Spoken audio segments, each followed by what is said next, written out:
Hey, hi guys.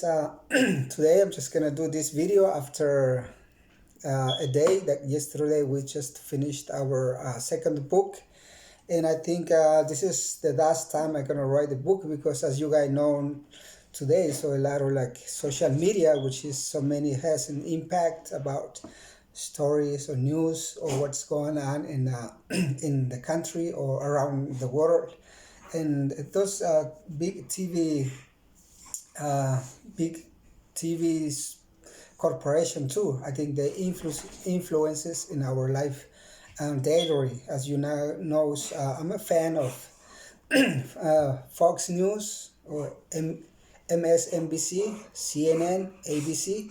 There's the big corporation medias in the United States, which is good too. I've been learning a lot about all the report that they've been focusing on the president of the United States.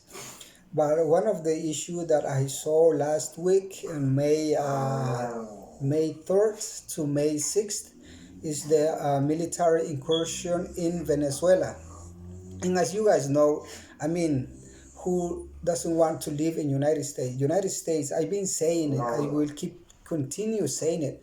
The United States, it is the greatest country on earth.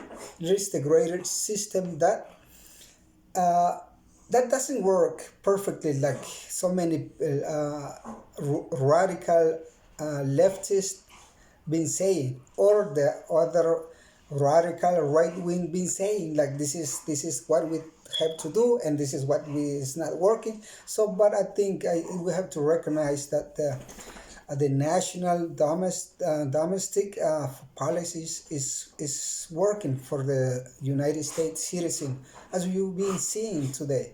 I mean, so many people they've been receiving their check. So many people they've been applying for unemployment insurance. So this is really helping to their citizens. But other countries they don't have those benefits, and there is the poverty, there is the war, but has to do a lot with the United States foreign policy. Always focus on the foreign policies. But this is very complicated because, as you see, the different administration in United States have invaded other countries about the natural resources and the economic, and about the system, because they want to keep the system, which is the private sector. But one thing, the main point of this is about the military incursion in Venezuela, which is happened in May 3rd. And in that incursion, we find out about uh, members of United States Army. Maybe they're active or not active. One of them, I think, is active, but one of them, which is the one organized all this military coup or paramilitary invasion, is Jordan Trudeau. Jordan Trudeau served in the United States Army, and he founded a Silver Corp Inch USA, which has tied with the security of the president of the United States. And when president of the United States took in office, I think Jordan Trudeau, he has a picture close to the President Trump. I think like 7 or 6, 8 feet behind Donald Trump, while Donald Trump he was making his speech, and that guy he was standing behind him. So that in the other thing too was interesting that, as you guys know, I mean, Washington Post. I think Washington Post and uh, which were other one, Washington Post or New York Times. I forgot about New York Times. Those are the main news media in the United States. But I know they have a tendency, ideologically, politically, they side sometimes with Republican or they side sometimes with Democrat. But most of their report, most of the news investigation that they published, I think is more focused to keep the citizen informed, or to inform the news right to the citizen, not and not with the right wing or the left wing. So I think that's why I took this piece of report that the Washington Post did about this military incursion in Venezuela, which is about Jordan Trudeau, that he has tied with the office with the vice president Mike Pence, and there were two citizen military. They were captured in Venezuela, which is Luke Alexander Demon and Aaron Berry. That those are the two who army members.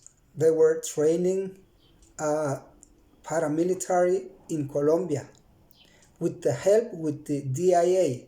Do you guys know who is DIA? That the the government branch that tries to capture all the narco dealer or all the people they trying to bring drugs in the United States. But they know on May 27 or 26th, Cliver Alcala, one of the biggest drug dealer, a Venezuelan citizen, that he used to live in Colombia.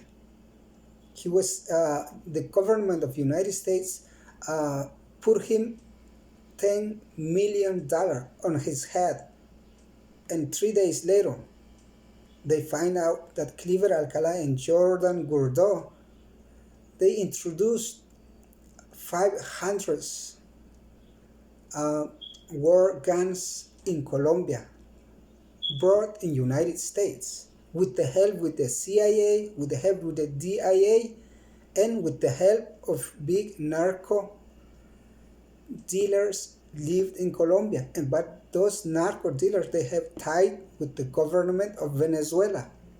So that's why we find out that those foreign policies that the administration they've been defending trying to invade Venezuela, we find out now that those they can't do it because there is the international law, there is the political side, social side, economic sides, there is the relationships with the other states of the Americas. So they know about it. If they invade Venezuela, they're going to create a war, even in the United States society, because the citizen of the United States, I think 40% that they support the peace talk, and they support should be a diplomacy channel to discuss, to debate the differences between the government of Nicolas Maduro and any administration of the government in the United States. And there should be a debate, should be a discussion in the United Nations. If they don't want it in United Nations, there is the Americas organization,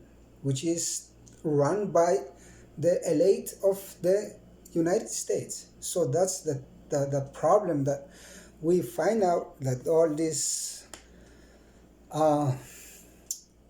talk under the table was led by, and I know pretty sure that the Secretary of State Mike Pompeo, they knew about these incursions, because they delegate one of the most radical right-wing operator. His name is Elliot Abrams. Elliot Abrams has connection with Jordan Trudeau. And Elliot Abrams, he knows about these military incursions. Even the President of the United States were asked about it on May 6th, that he says he was just finding out about this. And other thing too, Mike Pompeo, he was saying on one of his conferences that soon or later the United States flag, they will raise it again in Caracas, in the embassy of the United States.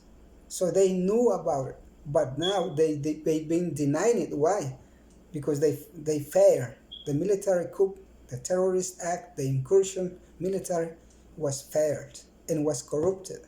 And Fox News, one of the right-wing media in the United States, Fox News, one of the show, I forgot the retired military, was talking about in a program in the morning, which is Fox and Friends. Fox and Friends. That's the That's the name of the show in every morning. And they invited a military, which is really high respected general. And he was saying, he was recognizing that this incursion was corrupted. So that's why they failed. Why? Because they know that it was corrupted with narco drug dealer that they live in Colombia, and they were working with the CIA agents, and they were working with the DIA. So that's why it didn't happen. So that's the short video today about foreign policies of the United States and about the domestic policies that we live in United States. So that's why so many people they trying to come in United States. Why? Because the domestic policies is really helping their citizens, but the foreign policy, that's the policy that is hurting other country. So it's later to talk about it, but I hope we can start talking, debating, and analyzing what was going on in different type and different invasion, or what was the relationship between the other countries. That one thing we have to make it clear, and I've been saying it, that United States needs Mexico, the United States needs Central America, needs South America, the peasants. Like today, it is very easy that government sends you a check in your hand, and what do? Cash your check and go to a grocery store. You can buy bananas, vegetables, any kind of fruit. But this fruit comes from the hard-working people in Central America, South America, and Mexico. So that's the point here, that we have to understand that we've been helping each other, and we as American, I say American, South American, Central American, North America, we have to come united to make the change of this disaster system that we've been fighting over. Thank you guys, and share this video.